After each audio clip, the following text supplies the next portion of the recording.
মাটির খাদিয়া প্রীতি পাশে ভগবন্ত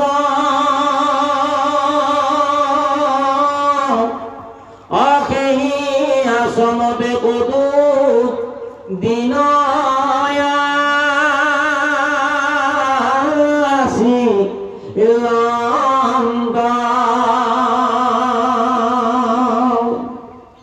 নকরন্ত কিছু কর্ম বখিয়া ভাগম্ব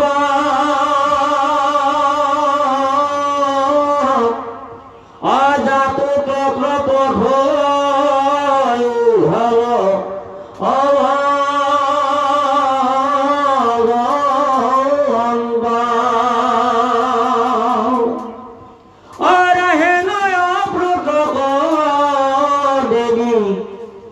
দেখি রঙ্গ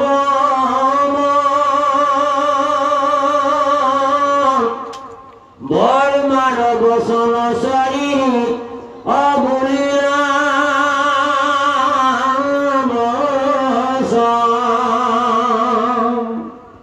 দেবহূতি বদতি খনিয়ম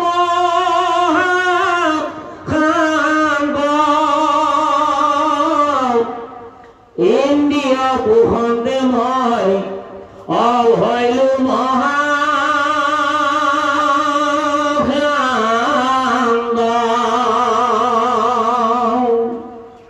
তবু অনুগ্রহে আবে অজন্মহী পাইলু এপেকে শান্ত চকু অতুমাক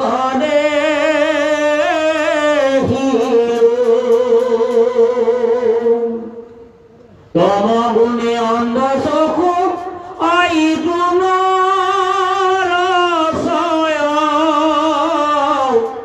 সূর্য যেন তাৰ অৰ্থে অপ্ৰকাশ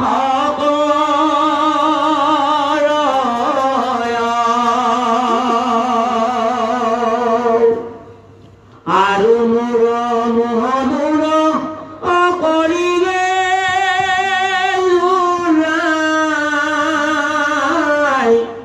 অহম ভাব তুমি অয়াসা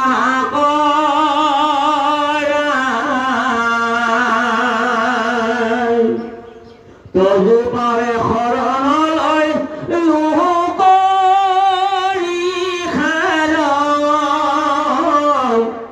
ভিতৰ সংশয়ত অচেতন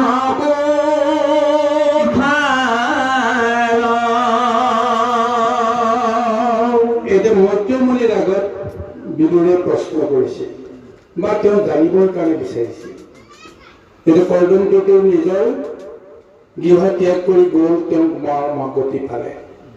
এতিয়া দেৱহূতিয়ে এতিয়া কপিলৰ পৰা কি যোগ মানিকৰ পেৰা তেওঁ লাভ কৰিলে, যি মহা মন্ত্ৰ মহাশক্তি আজি মাতৃক তেওঁ প্ৰদান কৰিলে, কেনেকৈ কৰিলে, কেতিয়া কৰিলে, এই গোটেই কথাখিনি এতিয়া জানিবৰ কাৰণে মন গৈছে।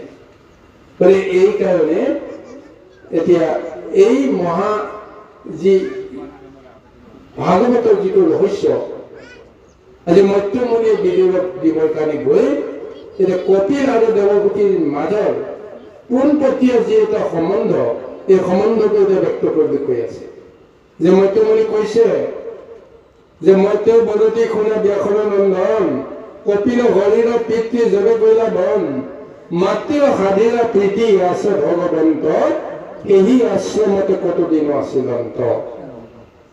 এতিয়া বহুকেইটা দিন এতিয়া কপিল মাতৃৰ লগত এতিয়া ৰৈ আছে, কিন্তু তেওঁ ভাবি আছে মইনো কেইদিন থাকিম ইয়াত, কাৰণ মইতো এঠাইতে বন্দী হৈ থাকিলেতো নহ'ব। মই যিটো উদ্দেশ্য জন্মগ্ৰহণ কৰিলোঁ এই উদ্দেশ্যটো সাধন কৰিবৰ কাৰণে মই এই গৃহ ত্যাগ কৰি যাব লাগিব। কিন্তু গৃহ ত্যাগ কৰি যাবৰ কাৰণে এতিয়া তেওঁ সন্মুখত আছে কোন মাতৃ। এতিয়া মাতৃক এতিয়া তেওঁ কেনেকৈ এৰি থৈ যাব, তেওঁ এটা বিষয়ত আছে, বিষয়ৰ পৰা তেওঁ যাব লাগিব। মাতৃয়ে তেওঁ এৰি দিব লাগিব, মোৰ কথাটো সেইটোৱে। কিন্তু মাতৃয়ে তেওঁ এৰি দিব নোৱাৰে। কিন্তু এতিয়া মনে মনে চিন্তা কৰি আছে, এতিয়া মই কি কৰিম, এতিয়া মাতৃক মই এতিয়া কেনেকৈ এৰিম। এতিয়া তেওঁতো এগৰাকী নাৰীৰ চঞ্চল যিটো মন, যিটো হৃদয়, সংসাৰৰ প্ৰতি যিটো ভয়, এই সমস্তখিনি তেওঁ আছে। গতিকে সেইকাৰণে তেওঁ মনে মনে চিন্তা কৰিছে যে মাতৃক মই এতিয়া যুগ মানে কয় তেৰাটো মই দিব লাগিব। যুগৰ যিখিনি মহাশক্তি সেইখিনি মই তেওঁক দিব লাগিব। যিখিনি পালে তেওঁ সংসাৰ বুজিব পাৰিব, যিখিনি পালে সংসাৰৰ ভয়ৰ পৰা তেওঁ মুক্ত হ'ব পাৰিব।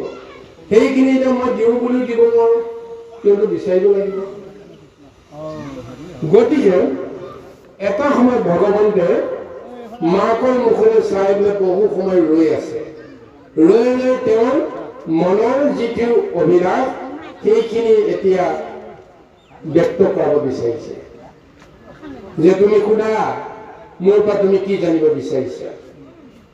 সমস্ত জগতে মোক ঈশ্বৰ বুলি জানে, এতিয়া তুমি মোক ঈশ্বৰ বুলি জানা নে নাজানা, এই কথাটো ব্যক্ত কৰিব লাগিব।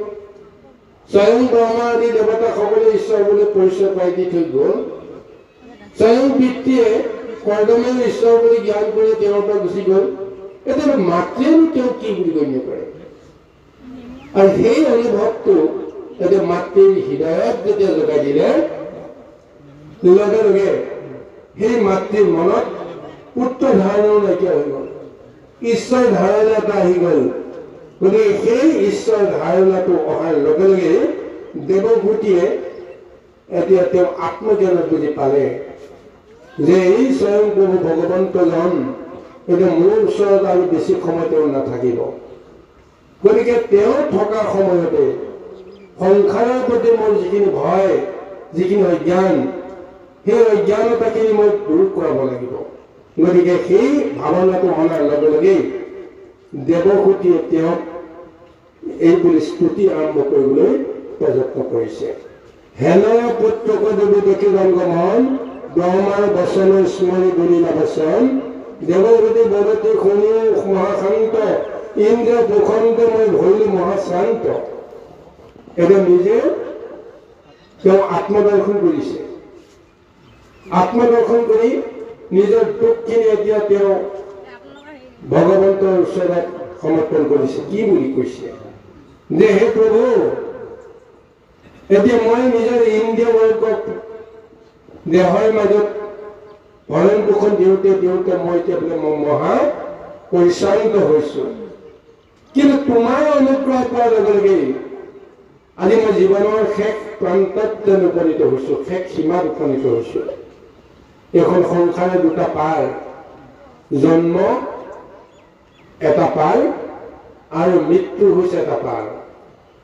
কিন্তু সেই মৃত্যু পাৰ নাপাওঁতেই আমি সংসাৰত ডুবি মৰো। সিটো পাৰ পালেতো মই পৰম গতি পাই যাম। কিন্তু সিটো পাৰ নাপাওঁতেই সংসাৰ জলধিত যদি পৰি আমি যদি ককবকাই থাকো, তেতিয়াহ'লে আমি সিটো পাৰ নাপাম, সংসাৰ সাগৰত ডুবিয়ে আমি নষ্ট হৈ যাম। কিন্তু আজি দেৱতে কৈছে যে আমি সংসাৰ পাৰ পালো, কেনেকৈ? তোমাৰ অনুগ্ৰহৰ কাৰণে।